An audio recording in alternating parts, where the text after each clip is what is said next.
Assalamualaikum warahmatullahi wabarakatuh. Perkenalkan, kami dari tim kelompok 6 yang beranggotakan saya, Fahri Ilham Pradana, dan rekan saya. Saya Ahmad Ryan Ahdani. Saya Ahmad Rifki Febrianto.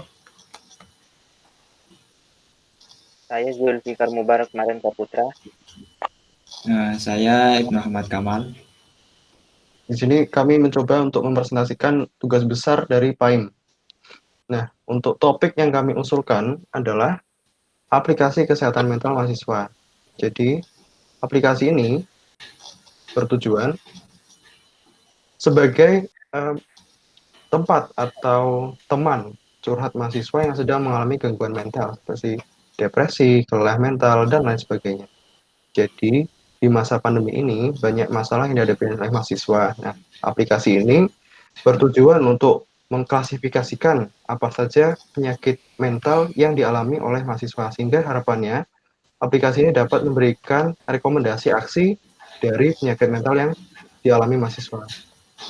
Kemudian daripada itu, di sini kami menekankan ke mahasiswa karena fungsionalitas utama dari sistem ini adalah ditujukan kepada mahasiswa dengan rentang usia 18 sampai 22 tahun.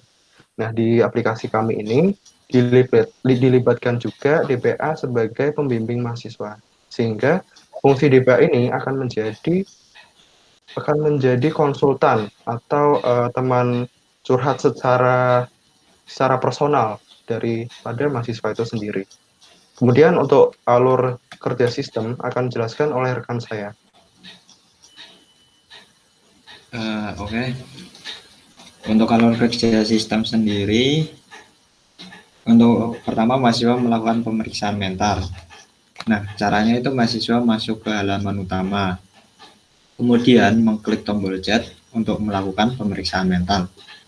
Nah, nanti itu sistem akan menjelaskan maksud dari fitur ini. Mahasiswa akan menjawab pertanyaan yang telah disediakan oleh sistem. Nah, setelah itu jika sudah mengerti, klik tombol bercerita.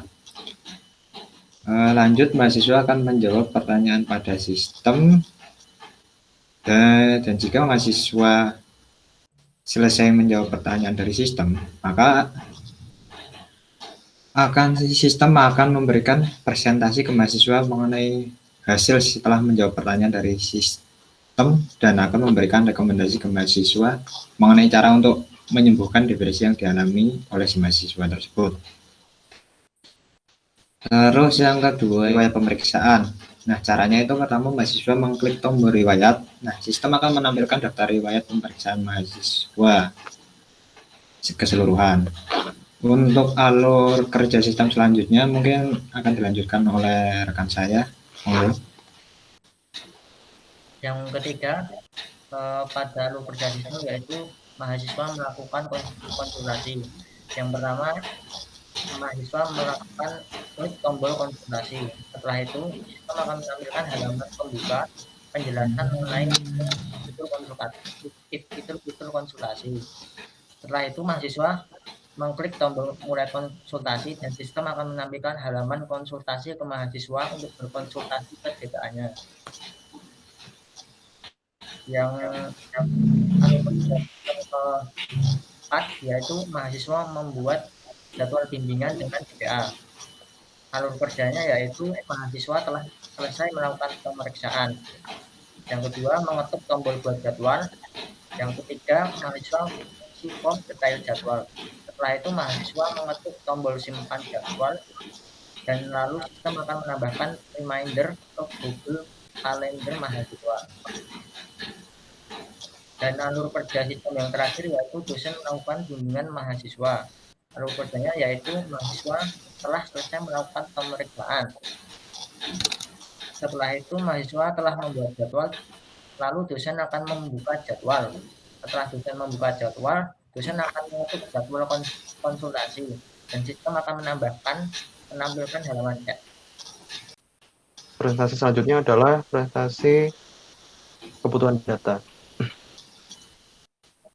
Oke, kita lanjut pada kebutuhan data. Pada kebutuhan data ini, sistem memiliki 6 kebutuhan data. Yang pertama itu username mahasiswa, yang kedua tanggal lahir mahasiswa, yang ketiga jenis kelamin mahasiswa, yang keempat jawaban pertanyaan. Pada jawaban pertanyaan ini terdapat 4 jawaban pertanyaan. Yang pertama itu tidak, mungkin, kemungkinan besar, dan hampir pasti. Yang kelima itu gejala atau pertanyaan. Pada gejala atau pertanyaan ini, sistem memiliki 22 jenis gejala, 29 gejala atau pertanyaan.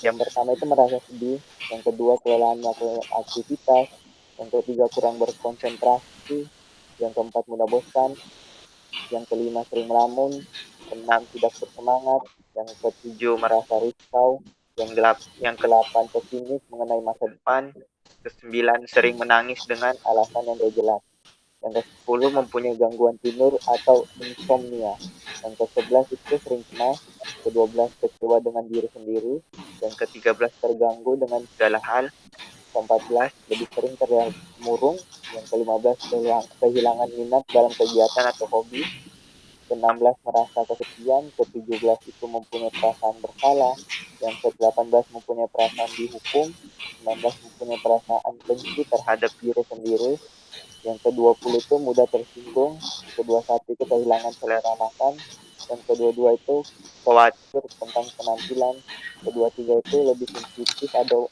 mudah marah, ke-24 itu lebih suka menyendiri, yang ke-25 itu mempunyai pikiran untuk bunuh diri, yang ke-26 itu sulit mengambil keputusan, ke-27 itu sulit melakukan kegiatan dengan baik, yang ke-28 itu ada perubahan penambahan atau penurunan berat badan, dan yang akhir itu kurang percaya diri. Dan kebutuhan data yang ke-6 itu aturan. Pada aturan ini if G1, G2, G3, G4, G5, dan G7 dan P01 good mood. Jadi tingkat depresinya itu gangguan mood. Yang kedua itu if G1, G2, G6, G8, G10, G11, G14, 15, 16, dan 22 itu dan depresi ringan. Yang aturan ketiga itu if G1, G9, G10, 11, G11, G12, 13, 16, 17, 20, 22, 23, dan 27 itu dan depresi sedang. Dan yang aturan terakhir itu if G1, G9, G10, G12, G13, G16, G18, G19, G20, G21, G24, G25, G26, G7, G28, dan G9 dan itu depresi berat. Selanjutnya informasi dari sistem akan dijelaskan rekan saya. Ya, selanjutnya ada informasi dari sistem. Yang pertama yaitu kategori masalah mahasiswa atau penyakit. Di sini kami memiliki 4 kategori. Yang pertama gangguan mood, kedua depresi ringan, depresi sedang, dan depresi berat. Selanjutnya ada rekomendasi aksi dari masalah tersebut. Jika kita dapat gangguan mood, rekomendasinya yaitu melakukan olahraga, berpergian ke tempat yang Anda inginkan, pergi berbelanja, pergi ke tempat tenang, memadatkan aktivitas, senantiasa menjaga kualitas tidur atau tidur yang cukup, mendengarkan musik. Untuk rekomendasi yang kedua, yaitu depresi ringan, ada elus-elus kucing atau anjing, berolahraga setiap hari, diet seimbang, melakukan meditasi, mengatur jadwal tidur, melakukan kegiatan yang disukai seperti membaca, menulis, atau mendengarkan musik. Rekomendasi yang selanjutnya tentang depresi sedang yaitu berkonsultasi pada ahli agar diberikan resep obat untuk membantu menghilangkan depresi yang dialami. Rekomendasi yang keempat tentang depresi berat yaitu melakukan psikoterapi, menjalani perawatan di rumah sakit jiwa. Selanjutnya ada penjadwalan bimbingan dari DPA. Berikut ini adalah desain database dari sistem yang kami rancang. Tadi sudah disinggung bahwa mahasiswa dapat melakukan pemeriksaan. Setiap mahasiswa melakukan banyak pemeriksaan. Kemudian di setiap pemeriksaan itu bakal dilakukan sebuah pengaturan seperti itu. pengaturan ini adalah memetakan gejala dengan penyakit. Nah, kemudian di dalam pemeriksaan itu memiliki beberapa pertanyaan untuk memetakan gejala dan penyakit tadi. Kemudian mahasiswa ini setelah melakukan pemeriksaan tentunya akan didapatkan sebuah rekomendasi dari pemetaan gejala ke penyakit yang tadi. Kemudian akan dijelaskan terkait dengan bimbingan akan dijelaskan oleh rekan saya, Ibnu. Pada tabel bimbingan sendiri terdapat ID. Primer key-nya itu ID dari jadwal bimbingan sendiri. Nah, di situ terdapat foreign key dari ID bimbingan. ID bimbingan ini dan di tabel tersebut juga terdapat tanggal bimbingan sama waktu bimbingan. Adalah desain antarmuka dari sistem yang kami rancang. Jadi untuk halaman landing itu akan ada tulisan seperti ini, card. User diarahkan untuk bercerita, seolah-olah kita disuruh untuk bercerita, kemudian user akan mengklik tombol ini. Setelah bercerita, user akan diberitahu bahwa kegiatan ini akan digunakan untuk klasifikasi masalah, sehingga pertanyaan harus jawab dengan jujur. Klik mulai bercerita. Di sini adalah menunjukkan gejala yang pertama, yaitu sedih. Nah, pertanyaan ini akan diulang selama 29 kali dengan pilihan tidak, mungkin, kemungkinan besar, hampir pasti. Nah, pilihan-pilihan ini akan dipetakan ke penyakit dengan menggunakan metode certainty factor dan forward chaining. Kemudian setelah user menyelesaikan 29 pertanyaan, itu akan didapatkan sebuah nilai atau hasil dari pemeriksaan. Rekomendasinya juga ditampilkan di sini. Kemudian user diberikan dua pilihan, selesai atau atur bimbingan. Nah, coba kita pilih atur bimbingan. Jadi, user diarahkan untuk mengisi nama konsultasi, tanggal konsultasi, dan waktu konsultasi. Kemudian simpan. Akan ditampilkan sebuah ringkasan dari pembuatan jadwal, konfirmasi simpan. Nah, di sini sistem menawarkan kami akan memasang reminder ke Google Calendar agar user tidak kelupaan. Oke. Setelah didapatkan nilai dan membuat jadwal, maka user dapat melakukan konsultasi setelah 3 hari. Kemudian setelah tersedia, user mengklik ini, kemudian mulai adalah halaman konsultasi antara user dengan DPA.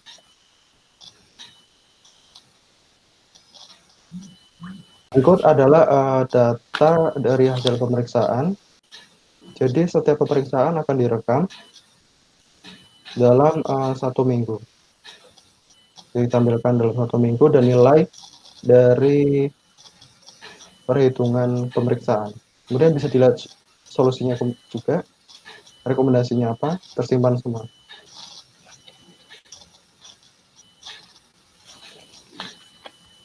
Seperti ini. Berikut adalah rancangan dari sisi dosen, dari sisi DPA, maaf. Contohnya DPA-nya adalah Bu Izati. Kemudian di sini belum ada agenda. Jika sudah ada mahasiswa mendaftarkan dirinya, maka agenda akan muncul di sini. Nah, setelah 3 hari sudah berlalu, maka akan tersedia seperti ini, contohnya. Nah, DPA bisa mengklik di sini untuk melakukan konsultasi. Kemudian di sini muncul nama dari mahasiswa yang dikonsultasi dan bimbingannya.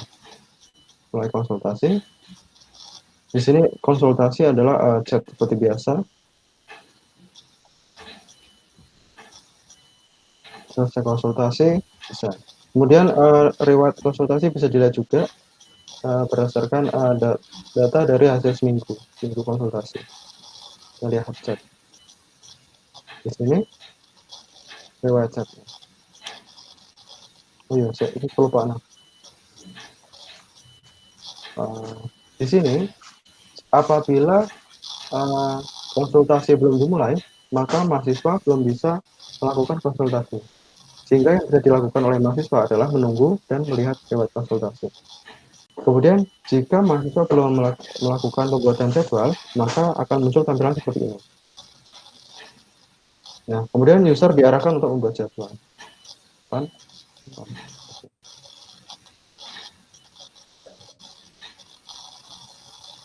Cukup sekian dari presentasi desain interface. Link akan kami sertakan di deskripsi video di YouTube. Terima kasih. Pada pengujian testing dilakukan dengan dua cara, yaitu black box testing dan usability. Yang pertama adalah black box testing. Pengujian dilakukan dengan metode black box untuk menguji ketepatan certainty factor dalam mendeteksi tingkat stres dengan cara menguji beberapa sampel dan mendata apakah memiliki kesesuaian dengan pakar atau tidak. Rumusnya adalah jumlah yang sesuai dibagi dengan jumlah total dikali dengan 100%. Untuk yang selanjutnya akan dipresentasikan oleh rekan saya. Pengujian yang kedua yaitu uji usability. Pengujian usability dilakukan dengan memberikan kuesioner kepada sasaran responden, yaitu mahasiswa dengan rentang usia antara 18 hingga 20 tahun. Serta untuk DPA, para responden akan diminta untuk mengisikan kuesioner dengan cara memberikan checklist pada kolom yang sesuai. Di kolom jawaban ada 5 pilihan antara sangat setuju hingga sangat tidak setuju. Pertanyaannya ada 10 poin pertanyaan sebagai berikut. Pertanyaan yang pertama, saya pikir saya akan sering menggunakan fitur ini. Pertanyaan kedua, saya merasa fitur ini terlalu rumit padahal dapat dibuat lebih sederhana. Pertanyaan yang ketiga, saya rasa fitur ini mudah untuk digunakan. Pertanyaan keempat, saya pikir saya membutuhkan bantuan dari orang teknis untuk dapat menggunakan fitur ini. Pertanyaan kelima, saya menemukan bahwa terdapat berbagai macam fitur yang terintegrasi dengan baik dalam sistem. Pertanyaan keenam, saya rasa banyak hal yang tidak konsisten terdapat pada fitur ini. Pertanyaan ketujuh, saya rasa mayoritas pengguna akan dapat mempelajari fitur ini dengan cepat. Pertanyaan ke-8, saya menemukan bahwa fitur ini sangat tidak praktis ketika digunakan. Pertanyaan ke-9, saya sangat yakin dapat menggunakan fitur ini. Dan pertanyaan yang terakhir, saya harus belajar banyak hal terlebih dahulu sebelum saya menggunakan fitur ini. Nah, untuk cara penghitungan nilainya itu yang pertama, untuk setiap pertanyaan bernomor ganjil, kurangi 1 dari skor. Jadi, semisal X min 1, skornya ini antara kisaran 1 sampai 5. 1 itu yang sangat tidak setuju, yang 5 itu sangat setuju. Jadi, X min 1 untuk pertanyaan yang ganjil, yang untuk pertanyaan bernomor genap, dikurangi nilai 5 min X. X itu nilai dari 1 poin, 1 pertanyaan. Terus keempat, tambahan nilai-nilai dari semua pertanyaan tersebut dikalikan dengan 2,5. Nah, nanti untuk mengetahui apakah sistem ini bagus atau tidak secara fungsinya itu dapat dilihat dengan panduan gambar berikut ini. Cukup sekian dari kelompok The Boys, kelompok 6 poin. Tadi adalah presentasi sistem yang kami rancang. Semoga bermanfaat. Apabila ada kekurangan, itu murni kesalahan dari kami. Mohon maaf adanya. Wassalamualaikum warahmatullahi wabarakatuh.